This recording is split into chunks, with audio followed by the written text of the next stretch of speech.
Yes, thank you very much, Martin. And thank you, Professor Shayu. Um, I must say that this was a learning experience for me in many ways, although I've been around this field for several years. It was refreshing to hear you particularly speak of the experience of Cuba, which we are not very familiar with in this part of the world, and the comparisons you made between Cuba and the rest of the region. I would probably try and focus on one or two aspects of your presentation because you did cover quite a lot of material. You did have 4 categories that you worked with, and I would probably wish to focus much more on the political economy aspect and the whole foundations of economic thought. Let me say that there are indeed many similarities, and you start basically with the plantation conceptualization. And broadly speaking, yes, the plantation model or this plantation structure was more or less widespread throughout the region, and one can generalize to some extent on that. But when you come to explain particular parts of the region, particular countries, you begin to have problems because you find that there are variations. The plantation was not just a single mode in each island. For instance, it differed significantly in Haiti after the revolution as they moved towards small peasant units and so on, and they transformed the plantation. It differed significantly in Trinidad, which was a late arrival in terms of plantation formation as compared to Barbados. We used to say that in trying to find a typology for plantations, you could look at it in terms of the extent to which there was life outside of the plantation. That is to say, the extent to which there was space outside of the plantation for a local culture to establish itself, for maroon culture to establish itself, then that society would slightly be different from one in which there was no space to establish that kind of maroon culture. So we would say places like Martinique, Barbados, and so forth were pure plantations because there was no room outside of the plantation, whereas there were countries where there was significant scope to build a society or even an economy outside of the plantation. And there you would find, for example, the Maroons in Jamaica or the runaway slaves in Suriname, for example, who had built a totally different existence apart outside of the plantation. You would find that that pure plantation model didn't really apply. So that there are modes of plantation that we have to take into account as we look at it. And we also have to bear in mind the different colonial experiences. The experience under Spanish colonialism was quite different from the experience under British colonialism as well as under French colonialism. And we have to know these differences. For instance, Cuba freed slaves at a very late period, even long after American slavery, 1863. Cuba was about 1880-something or 1890. And right after that, there was an attempt by the United States to virtually annex the country from Spain. So that experience was quite different from cases in the English-speaking Caribbean where slaves were freed in 1838 and some post-slavery life started to emerge. Right? For instance, if you take a country like Barbados and you look at the democratic foundation of Barbados, you will see very early where institutions developed in such a way quite different from many other countries in the region. We, for instance, in Trinidad, we were a crown colony because we were a recent colony and we didn't have any sort of foundation of democratic institutions. And as a result, our evolution was quite different from what you would find in some of the other countries where you had this kind of early democratic roots being laid. Even Tobago would remark, for example, that they had much earlier a House of Assembly and they had certain institutions which we probably in Trinidad never had. So when I say bear in mind that colonial experience, I think it explains a lot of the evolution that took place and which in a way generated certain types of societies which I think highlighted the differences among us and not just the commonalities. Now, basically, and you did mention most of them. Basically, as I have understood it over the years, the immediate, right after the Second World War, and you're quite correct about the 1930s. The 1930s was in fact the period that generated that whole effervescence, that whole turbulence in the region. That was the period of the revolt of the workers, the revolt of people against all the oppression and the discrimination and so forth. And that happened in Cuba as well as it happened in the rest of this region. So that's a commonality that we all share in the region. How we reacted to it in many cases were very different. In this part of the world, there was the Moyne Commission, as you mentioned, and out of that, people like Arthur Lewis came. Arthur Lewis was sent more or less to look at a solution to this crisis, and he came up with certain recommendations. But what I would say is that you had the beginning, and as we went into the war, the Second World War, and we came out of that war, you had now a sort of a flourishing of Caribbean economic thought that essentially centered on three strands, if you wish. You had, first of all, a Marxist tradition beginning to evolve, and you did mention C.L.R. James, that other guy in Cuba, I don't remember his name right now, and that tradition has remained up to today in many ways, although it is not as strong as it was during that Second World War. They tended very much to see the plantation as a kind of industrial factory where you had a proletariat and a bourgeois class. And this was the essence of James' idea that the Haitian sugar plantation was the most modern factory in the world because, as you know, Marxism was based on the idea of a class struggle between the proletariat and the bourgeoisie, and that would normally occur in an industrial society where you had garments and textiles and all these things being produced, and Britain was probably the first country where that was most likely to occur, possibly Germany and so on. The history shows differently. It occurred in places where they never expected that it would first occur.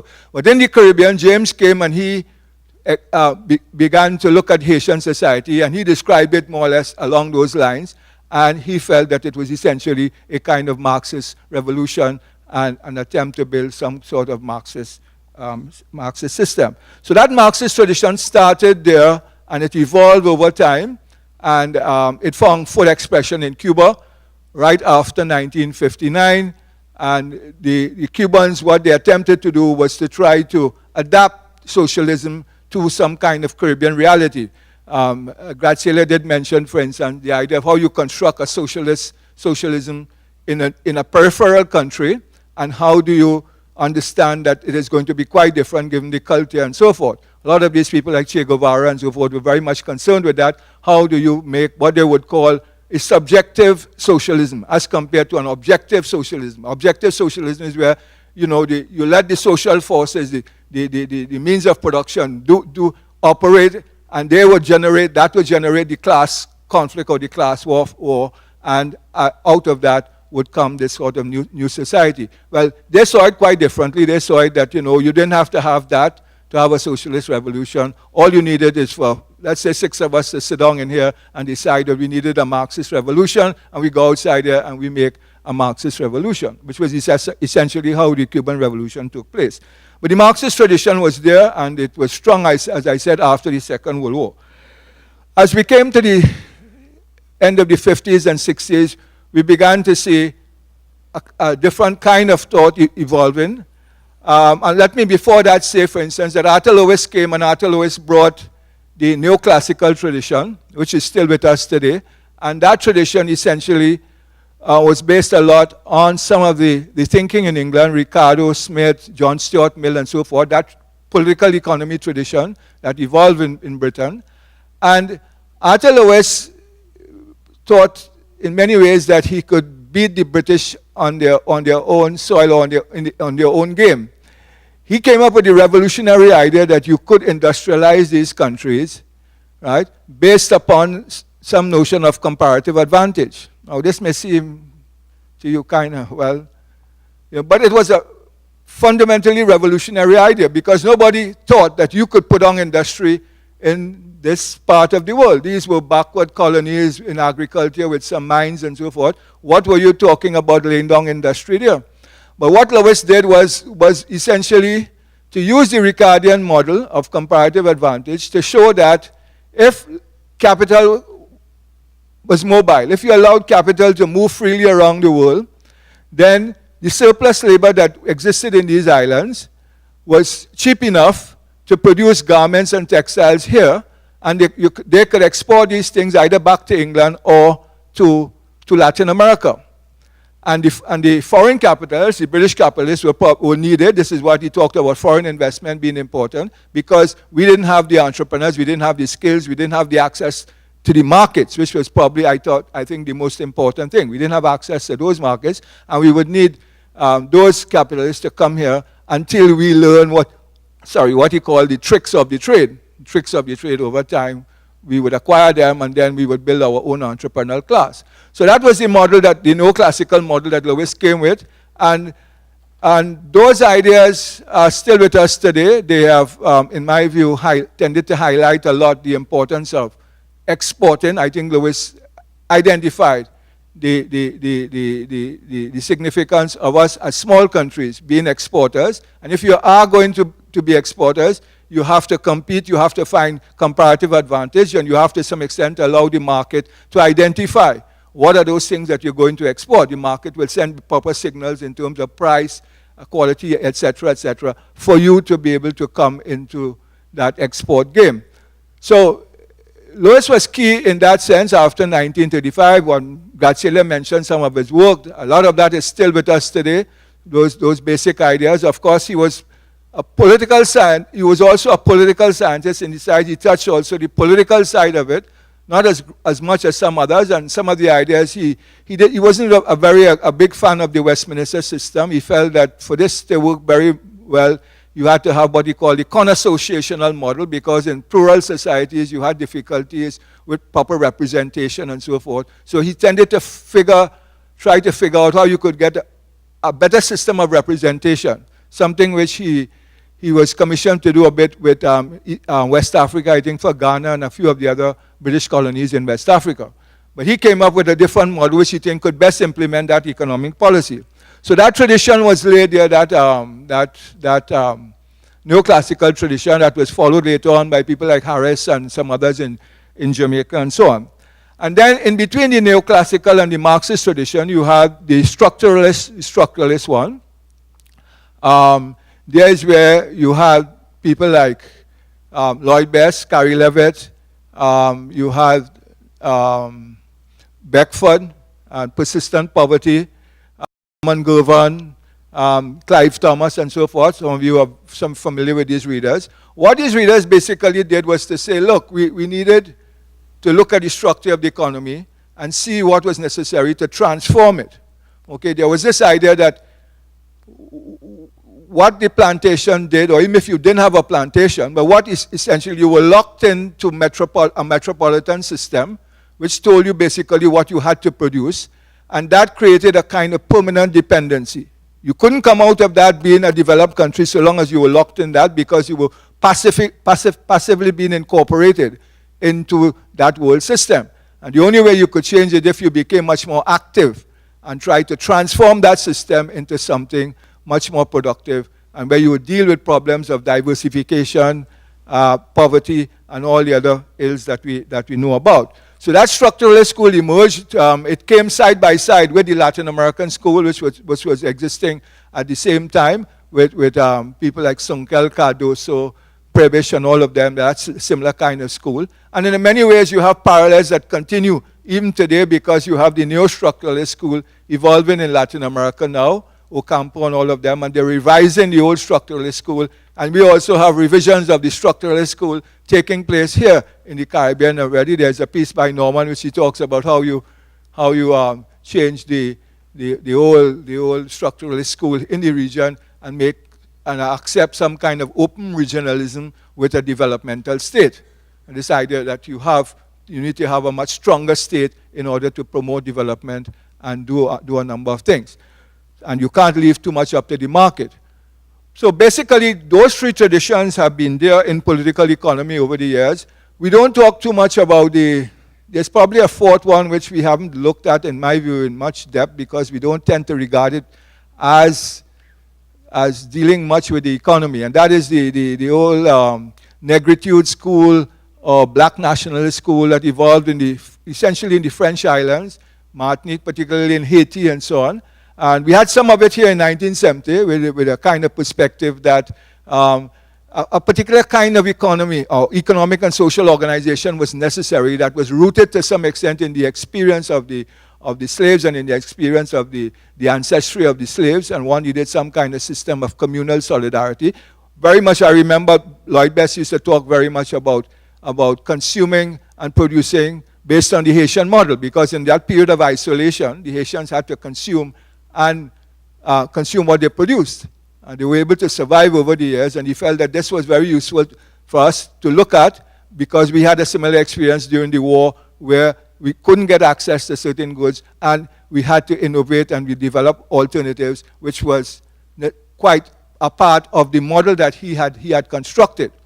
Now, in terms of prescription, there are very few very clear policy outlines that we derive from these models. I think Best was probably a little more advanced here. He had, for instance, a model of import displacement based upon the plantation model, and there were several plantation models because each one came up depending on the historical period. So the last one was about the third or fourth modified plantation model system. But essentially, in terms of prescription, he felt that one needed to close the economy and to allow market forces to take place, and people would react, entrepreneurs would react to the fact that prices would rise, and they would find alternatives to what they used to import. That is, it's not like import substitution. It was even a step further than import substitution. It was about if you're importing Colgate toothpaste, you would find an alternative to Colgate toothpaste in the country. And essentially, the key assumption there was that you could change people's taste. That is, taste was a subject of culture, and you could modify their taste, and you could then produce accordingly to satisfy those tastes and basic needs. C.Y. Thomas, to some extent, followed that with the idea of basic needs rather than demand, and the state playing a critical role. So you had these kinds of prescriptions, largely coming from Thomas and Best and so forth, which attempted, in a way, to try to deal with how you go about transforming these economies. So that these three traditions, as I mentioned, they still contend even today. We are still trying to resolve these basic problems that Graziella mentioned.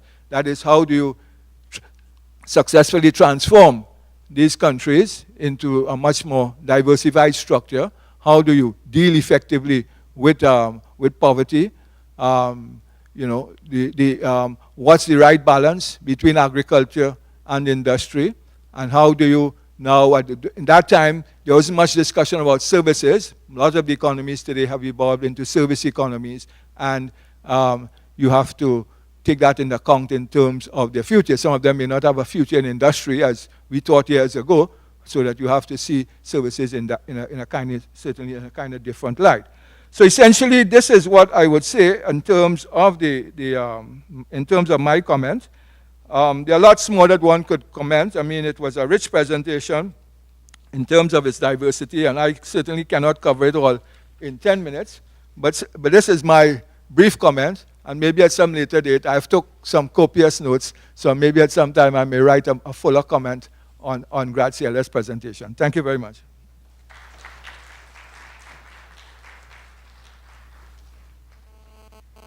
Thank you very much, Tony. We've got time for one round of questions. If there are any questions, please raise your hand so we can get a microphone to you. Okay, Amariala, en tu opinión, ¿cuáles las similaridades entre Trinidad y Cuba? En tu opinión, ¿cuáles las similaridades entre la Trinidad y Cuba?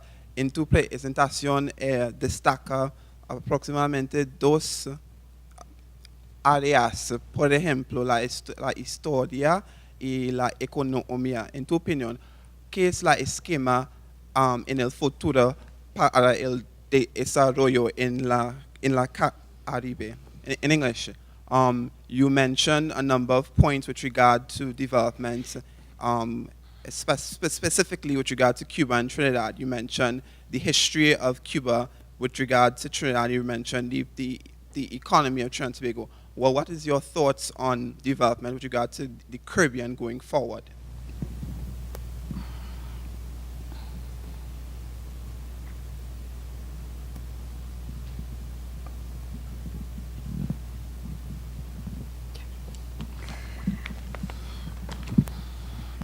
First, I forgot to explain why I finished my study in 1970. In 1970, Cuba was tried to reach a sugar crop with 10 million tons of sugar, and it was not possible. I think that these circumstances and other circumstances determine that Cuba integrate the COMCOM formally. As you can consider, this change of the perspective, because Cuba was integrated in a international economic network that established limits to its role, internal role. And as you know, in the early 70s, in the British West Indies, the neoliberalist policies was established. And these two events canceled the possibility to continue looking for own ways to develop in the social and economic sense. This is the first sense. For that reason, I didn't study the following years.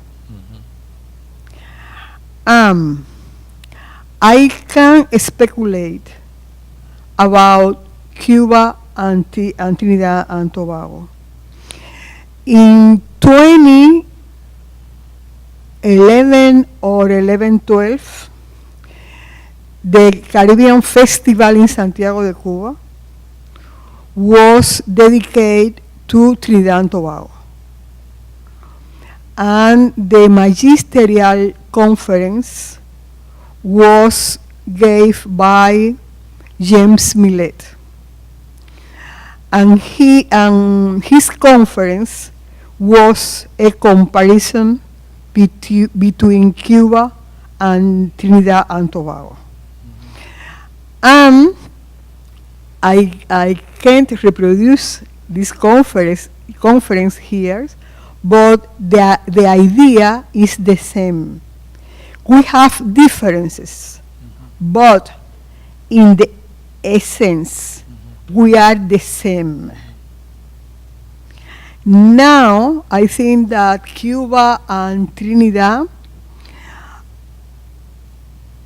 have the capacity to lead a process, an important process, in order to understand what is the Caribbean, in order to do a struggle against the fragmentation, because this is a real problem that we have. We don't have a sense as a regional space, a cultural space, as Loibes wanted to say, And for different reasons, I think that Cuba and Trinidad and Tobago would be initiate a task in this direction. But I don't see this will in both sides. Because Trinidad has, in the commercial sense, in the commercial area, many things that are interesting for Cuba. And Cuba have many things that are interest for Trinidad. But the agreement on this area are so slow. Are so slow. I don't know why. I think that there are problems with the financial process in order to increase the commerce, etc., etc. But in this moment, for example, Cuba imported angostura from Spain. Yeah. But now Cuba is importing angostura directly from Trinidad. Cuba imported makeup from Europe, from many places, but now finally we have Sasha in our market. And there are many things that are potentially perfect to increase our commercial relationship. But it's so slow. It's so slow. Maybe you know that Republic Bank have a presentation in Cuba before the embassy. When in Cuba didn't exist a Trinidadian embassy, we have a Republic Bank representation.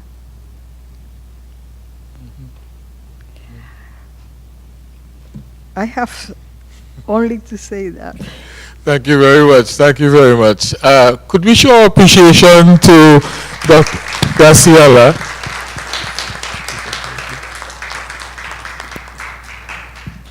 And also to Dr. Gonzalez, please, for this journey on Caribbean political economy. And just to show our appreciation. Excuse me. I have here something for economics department that I think that is absolutely inefficient. This is an anthology of Cuban economic thought from 1791 to 1990s. Thank you very much. Oh, thank you. Thank you. Thank you very much.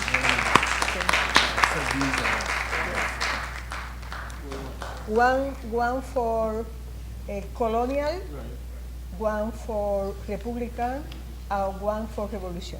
Thank you. But in Spanish.